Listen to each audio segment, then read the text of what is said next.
आज हम बात करेंगे कि फिजियोथेरेपी क्या है।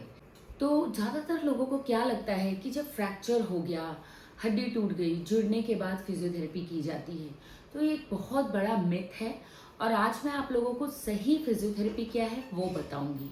फिजियोथेरेपी एक हेल्थ केयर सेक्टर की एक ब्रांच है जिसमें हम पेशेंट को किसी भी नस की, जॉइंट की, मसल की कोई भी प्रॉब्लम हो तो उसे हम ट्रीट करते हैं दो तरीके से। दो मेन चीज़ें फिजियोथेरेपी का एलिमेंट्स होती हैं जो है इलेक्ट्रोथेरेपी और एक्सरसाइज थेरेपी।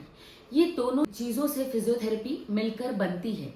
बहुत सारे लोगों को ये भी गलतफहमी होती है कि सिर्फ दो चार मशीन लगा देना, आईएफटी लगा देना, अल्ट्रासाउंड लगा देना ही फिजियोथेरेपी है।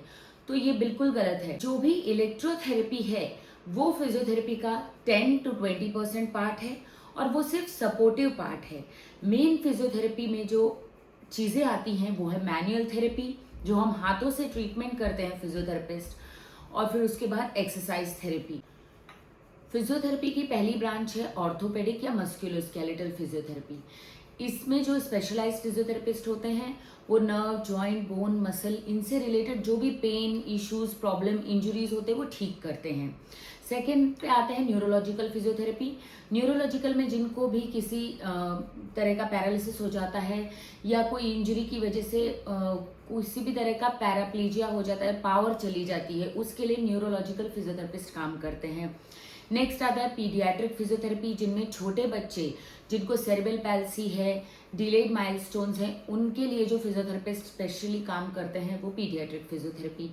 नेक्स्ट आती है मोस्ट बूमिंग ब्रांच जो आजकल चल रही है, कार्डियो पल्मोनरी फिजियोथेरेपी, जिसके बारे में बहुत कम लोगों को पता है। जो आईसीयू में फिजियोथेरेपिस्ट काम करते हैं और चेस्ट से रिलेटेड कंडीशंस को ठीक करते हैं। कोविड में ऐसे फिजियोज ने बहुत काम किया था।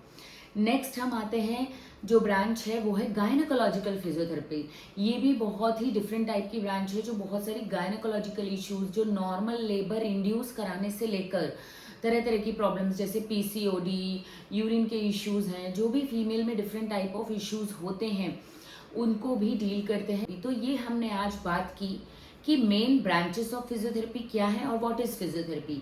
नेक्स्ट वीडियो में हम इस पे बात करेंगे कि कब आप फिजियोथेरेपिस्ट को कंसल्ट करें, क्या प्रॉब्लम होने पर फिजियोथेरेपिस्ट के पास ही जाना चाहिए। और ये वीडियो स्ट्रीम होगा सैटरडे को, तो हर सैटरडे को हमारे वीडियोस देखना ना भूलें। Thank you very much, bye bye.